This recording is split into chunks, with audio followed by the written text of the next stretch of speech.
Hi friends, welcome to my channel. Today my சமையல்ல பூண்டை வச்சு ஒரு அருமையான துவையல் ரெசிபி தான் ஃப்ரெண்ட்ஸ் பண்ண போகிறோம். பூண்டில் பார்த்தீங்கன்னா நம்ம குழம்பு பண்ணியிருப்போம், சட்னி எல்லாம் பண்ணியிருப்போம். ஆனால் இந்த மாதிரி ஒரு துவையல் பார்த்தீங்கன்னா இது வரைக்கும் நம்ம பண்ணியிருக்க மாட்டோம். இந்த துவையல் கூட பார்த்தீங்கன்னா சூடான சாதத்தோடு சேர்த்து சாப்பிடும்போது ரொம்ப சூப்பராக இருக்கும். சின்னவங்க பெரியவங்க வரைக்கும் எல்லாருமே இந்த துவையலை பார்த்தீங்கன்னா நல்லா விரும்பி சாப்பிடுவாங்க. பூண்டு பார்த்தீங்கன்னா நம்ம ஹெல்த்துக்கு ரொம்பவும் நல்லது. ஹெல்த்தியான இந்த பூண்டு துவையலை நம்ம எப்படி செய்யலான்னு வாங்க ஃப்ரெண்ட்ஸ் வீடியோவில் போய் பார்க்கலாம். வீடியோக்குள்ள போர் பண்ணி நம்ம சேனல் நீங்கள் இது வரைக்கும் சப்ஸ்கிரைப் பண்ணிக்கலாம், சப்ஸ்கிரைப் பண்ணிக்கோங்க. பக்கத்துக்கு பெல் ஐக்கான் பண்ணால் கிளிக் பண்ணுங்கள்.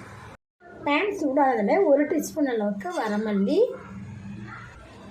இது கூடவே 1 டீஸ்பூன் வெல்லம் முழு உளுந்து, 1 டீஸ்பூன் வெந்தயம்,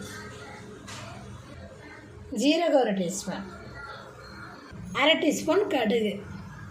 லோ ஃப்ளேம்லேயே இது எல்லாத்தையுமே பார்த்திங்கன்னா நம்ம வறுத்துக்கலாம்.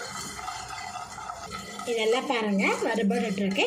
இப்போ இது கூடவே பார்த்திங்கன்னா காரத்துக்கு ஏற்றபடி வரமிளகா சேர்த்திக்கலாம்.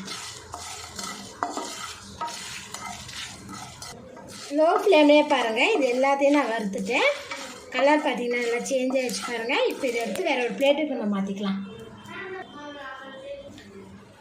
அதே பேனில் 1 டீஸ்பூன் அளவுக்கு எண்ணெய் சூடான இதில் 1 கப் அளவுக்கு வெல்லம் முழு பூண்டு எடுத்துருக்கேன். பூண்டை எண்ணெயில் மிக்ஸ் பண்ணிவிட்டு லோ ஃப்ளேம்லேயே பூண்டை வதக்கிக்குவோம். ஹை ஃப்ளேமில் வச்சு வதக்கும் போது உங்களுக்கு பார்த்திங்கன்னா வெளியே பார்த்திங்கன்னா பூண்டு ஒன்ற மாதிரி இருக்கும், ஆனால் உள்ளே வதங்கி இருக்காது. அதனால் லோ ஃப்ளேம்லேயே வச்சுட்டு கை விடாமல் நம்ம வதக்கி வைக்கலாம். பூண்டோட கலர் பாருங்கள் கொஞ்சம் கொஞ்சமாக நல்லா சேஞ்ச் ஆகிட்டு வந்துட்டுருக்கு.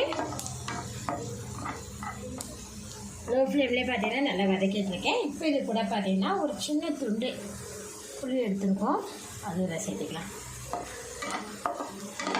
அதே இது கூட சேர்த்துட்டு வதக்கி விட்டுருவோம். புளியும் பாருங்கள் நல்லா வதங்கிடுச்சு. இப்போ ஸ்டவ் ஆஃப் பண்ணிடலாம். இது கொஞ்சம் ஆறட்டும்.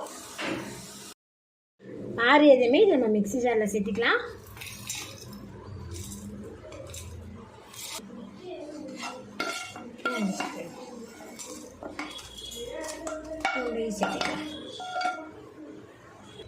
தேவையான அளவுக்கு சால்ட்டு, இது கூடவே ஒரு சின்ன துண்டு வெல்லம் எடுத்துருக்கேன், அது இதில் சேர்த்திக்கலாம்.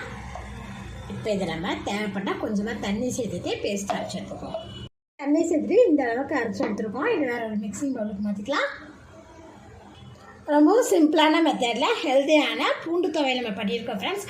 பூண்டில் பார்த்தீங்கன்னா நம்ம குழம்பு வச்சுருப்போம், சட்னி வச்சுருப்போம். ஆனால் இந்த மாதிரி ஒரு துவையல் செஞ்சு கொடுத்தீங்கன்னா நல்லா விரும்பி சாப்பிடுவாங்க. இந்த துவையல் கூட பார்த்திங்கன்னா சூடான சாதத்தோடு சாப்பிடும்போது ரொம்ப அருமையாக இருக்கும். பூண்டு பார்த்திங்கன்னா நம்ம ஹெல்த்துக்கு ரொம்ப நல்லது. அதுவும் இந்த மாதிரி துவையலாக செஞ்சு சாப்பிடும்போது இன்னும் ரொம்ப நல்லது. சின்னவங்க பெரியவங்க இருக்க எல்லாத்துக்குமே இந்த பூண்டு துவையல் பார்த்திங்கன்னா நல்லா விரும்பி சாப்பிடுவாங்க. நீங்களும் அது போல் ஒரு டைம் ட்ரை பண்ணி பாருங்கள். இந்த வீடியோ பிடிச்சினா லைக் பண்ணுங்கள், மறக்காம நம்ம சேனல் சப்ஸ்கிரைப் பண்ணிக்கோங்க. நன்றி.